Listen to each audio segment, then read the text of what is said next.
Primeira carta aos Coríntios, capítulo 8. Agora vou tratar do problema dos alimentos oferecidos aos ídolos. Na verdade, como se diz, todos nós temos conhecimento. Porém, esse tipo de conhecimento enche a pessoa de orgulho, mas o amor nos faz progredir na fé. A pessoa que pensa que sabe alguma coisa ainda não tem a sabedoria que precisa. Mas quem ama a Deus é conhecido por Ele. Quanto a comer alimentos que tenham sido oferecidos aos ídolos, nós sabemos que um ídolo representa alguma coisa que realmente não existe. E sabemos que existe somente um Deus. Pois existem os que são chamados de deuses, tanto no céu como na terra, como também existem muitos deuses e muitos senhores. Porém, para nós, existe somente um Deus, o Pai e Criador de todas as coisas, para quem nós vivemos. E existe somente um Senhor, que é Jesus Cristo, por meio de quem todas as coisas foram criadas e por meio de quem nós existimos. Mas nem todos conhecem essa verdade. Existem pessoas tão acostumadas com os ídolos que até agora comem desses alimentos pensando que eles pertencem aos ídolos. A consciência dessas pessoas é fraca e por isso elas se sentem impuras quando comem desses alimentos. Não é esta ou aquela comida que vai fazer com que Deus nos aceite. Nós não perderemos nada se não comermos e não ganharemos nada se comermos desse alimento. Mas tenham cuidado para que essa liberdade de vocês não faça com que os fracos na fé caiam em pecado. Porque se uma pessoa que tem a consciência fraca neste assunto vir você, que tem conhecimento, comendo alimentos do templo de um ídolo, será que essa pessoa não vai querer também comer alimentos oferecidos aos ídolos? Assim, este cristão fraco, este seu irmão por quem Cristo morreu, vai se perder por causa do conhecimento que você tem. Desse modo, pecando contra o seu irmão e ferindo a consciência dele, você estará pecando contra Cristo. Portanto, se o alimento faz com que o meu irmão peque, nunca mais vou comer carne a fim de que eu não seja a causa do pecado dele.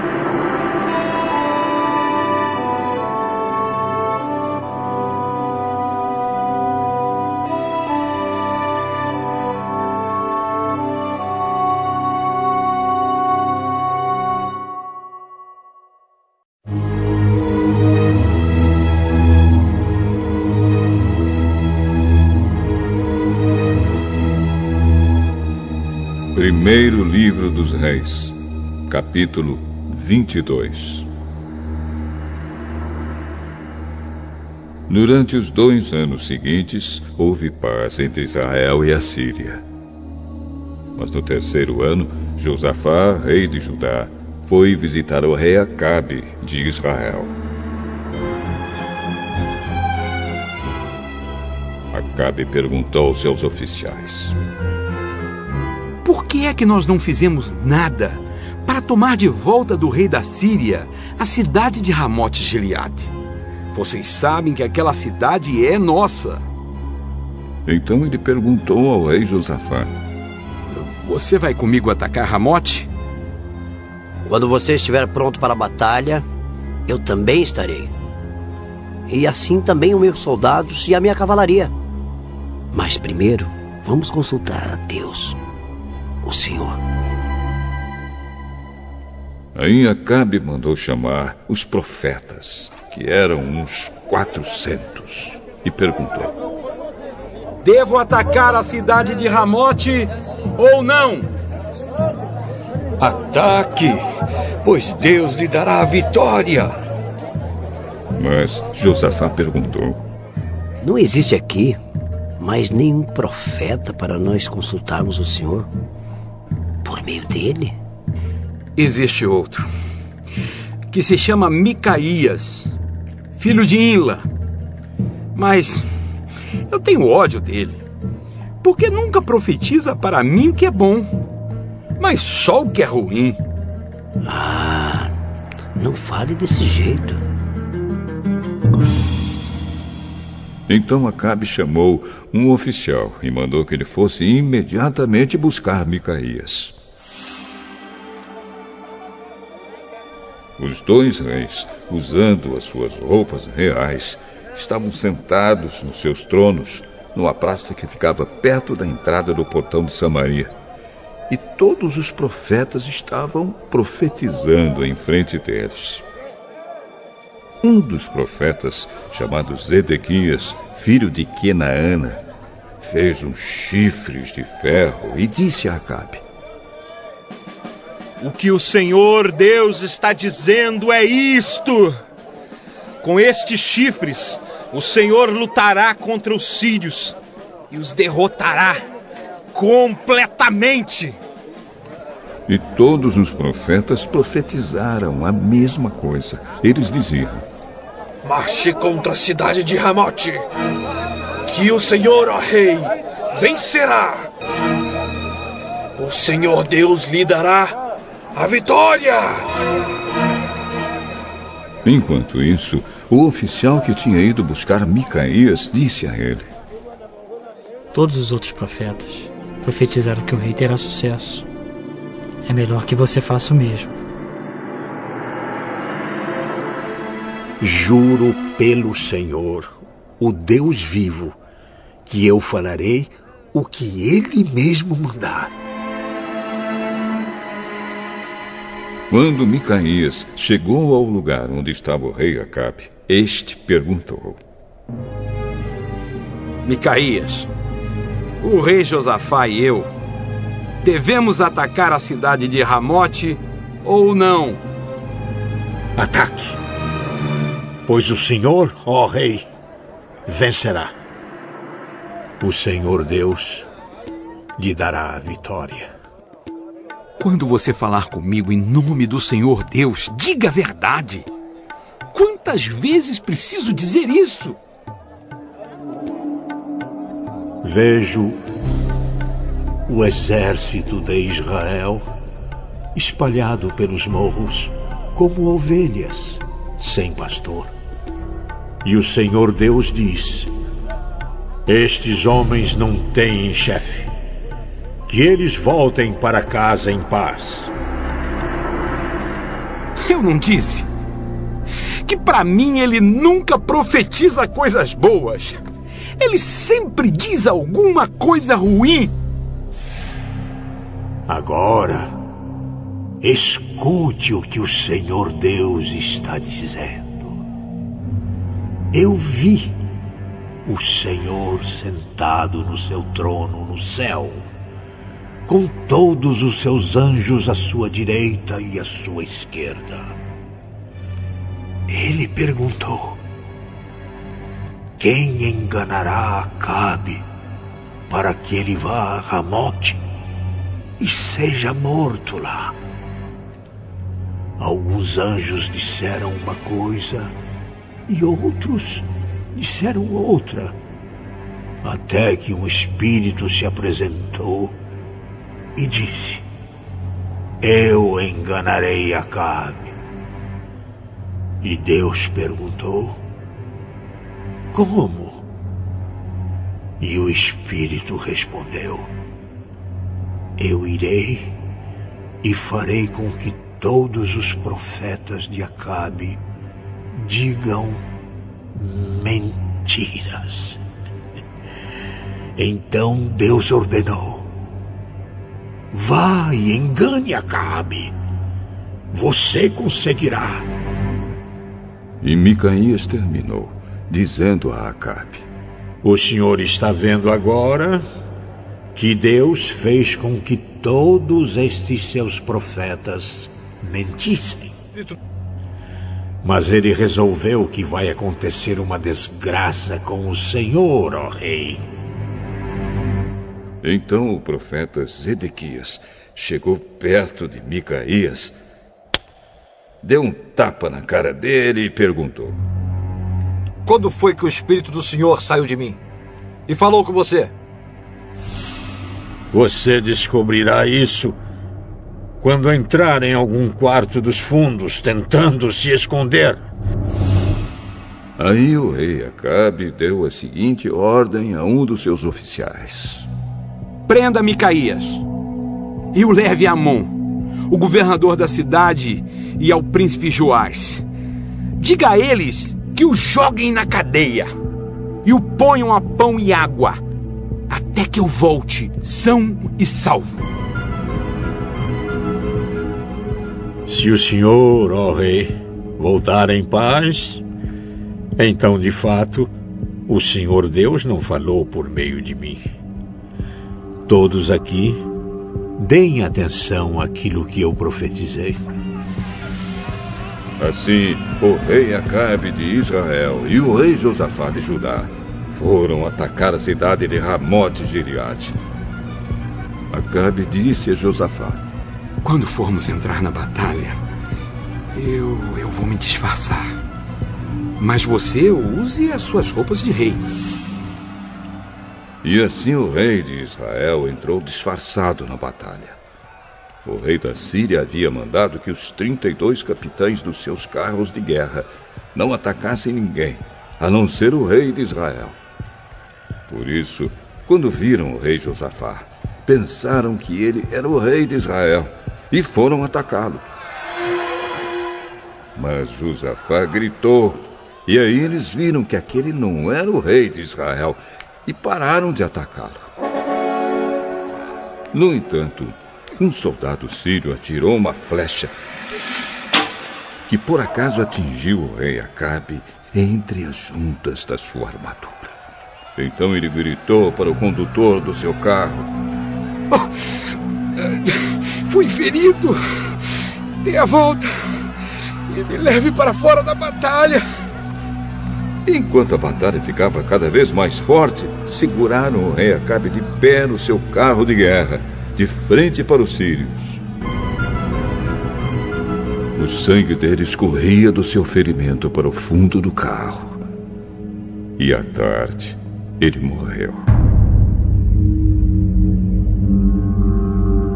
Ao pôr do sol, foi dada ao exército dos israelitas a seguinte ordem: que cada homem volte para a sua própria região e para a sua cidade. E assim morreu o rei Acabe.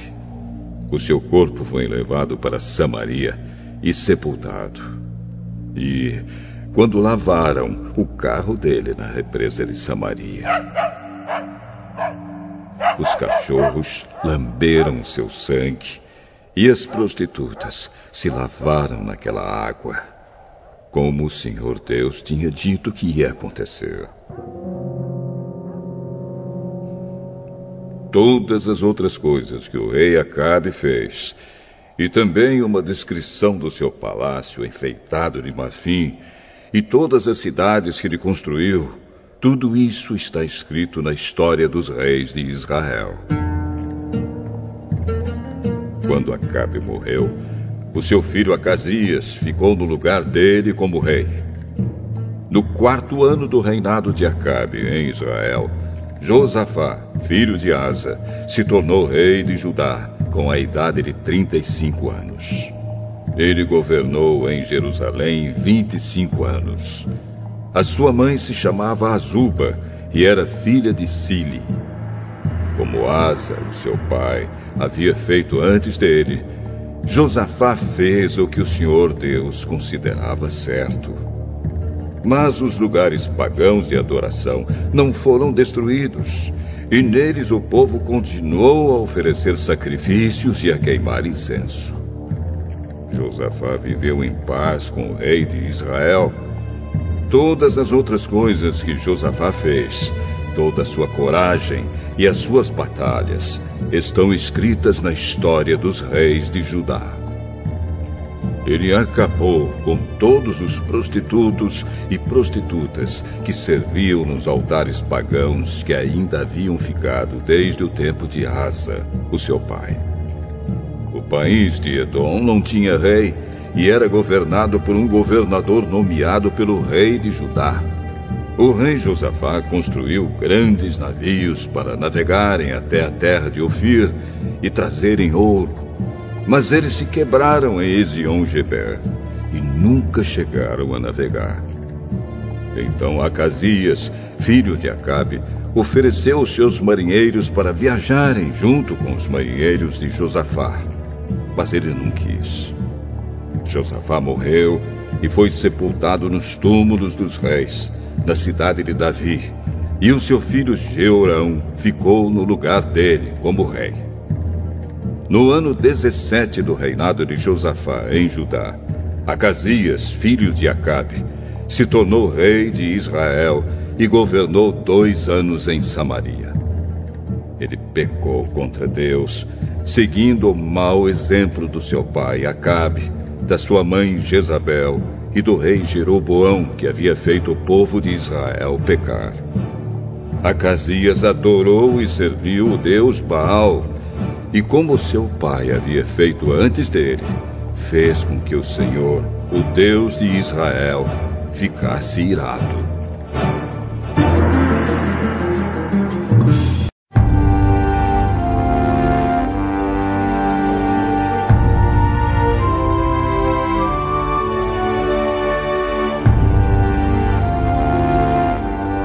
Amós.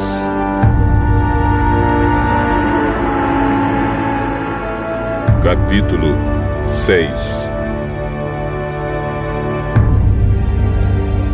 Ai dos que têm uma vida boa em Jerusalém!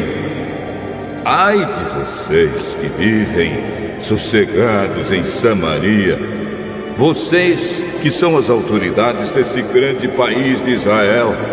Vocês a quem o povo vai pedir ajuda!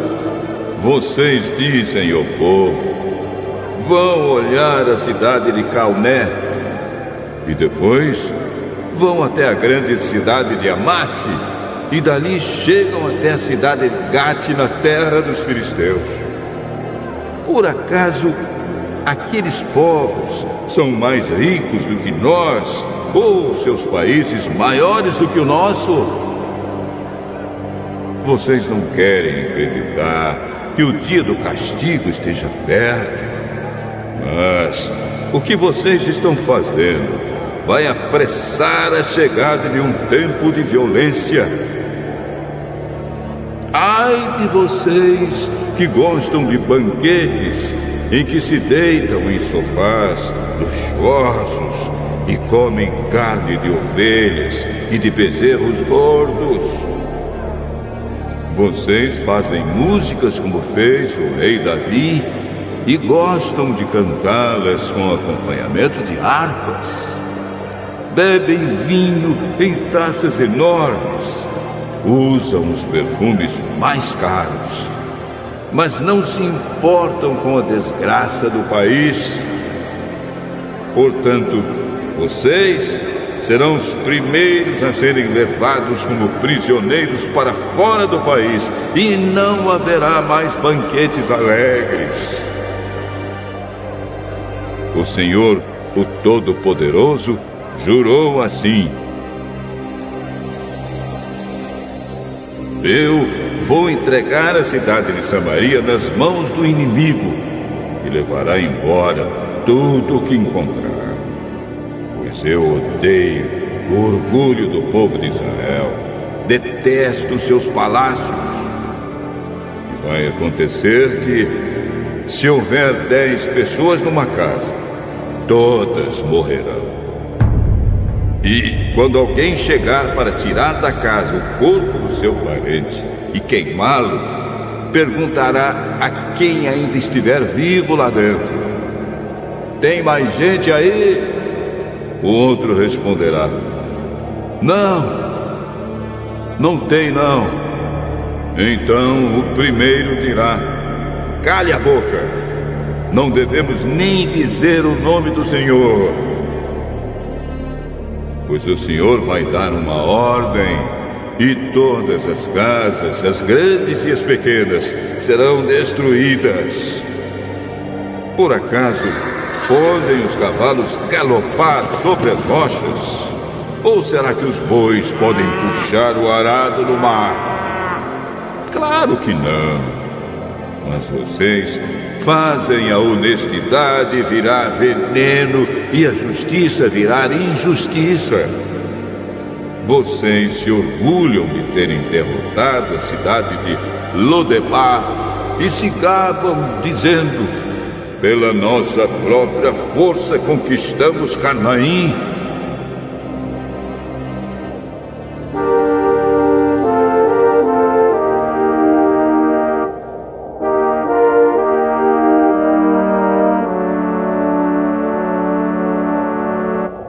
O Senhor, o Deus Todo-Poderoso, diz: povo de Israel, vou mandar uma nação invadir o seu país, e todos vocês serão perseguidos desde a subida de Amate, no norte, até o riacho Arabá, no sul.